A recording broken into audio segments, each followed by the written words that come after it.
Hello guys, আসসালামু আলাইকুম। আমি আপনাদের মাঝে নিয়ে আসলাম গরুর মাংসের রেসিপি নিয়ে। গরুর মাংসটা আমি যেভাবে রান্না করি এভাবে আপনাদের সাথে শেয়ার করব।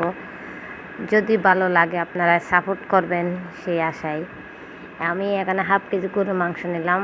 হলুদের গুঁড়ি, মরিচের গুঁড়ি, তারপরে মশলা, মাংসের মশলা, তারপরে আদা বাটা, রসুন বাটা, পেঁয়াজ বাটা, এখানে সব কিছু দিয়ে আগে মাংসটা ভালোভাবে মেখে নেব।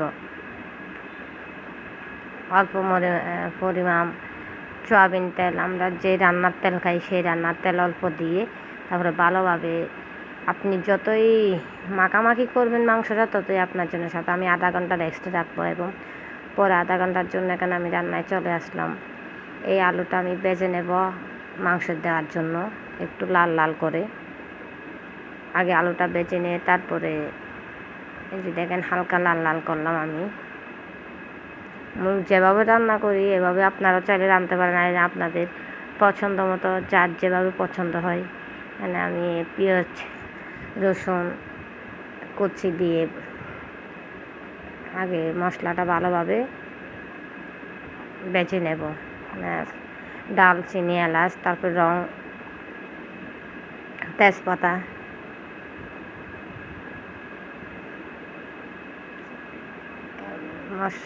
পেঁয়াজ রসুনটা বাটা হলে আমি মাখা মাংসটা দিয়ে দিলাম। আপনি মাংস যতই স্বাদ করতে চান ততই আপনার কষা লাগবে ভালোভাবে। যত কষতে পারেন তরকারি ততই ভালো। বাটা আলু দিয়ে দিলাম, দুইটা গোটা রসুন আমি দিয়ে দিলাম এখানে। ঢাকনা দিয়ে করে দেখলাম। এবার লাস্টে আমি মাংসটা কষানোর পরে আমি লবণটা দিই বেশিরভাগ। এখন পরিমাণ মতো গরম পানি ব্যবহার করব।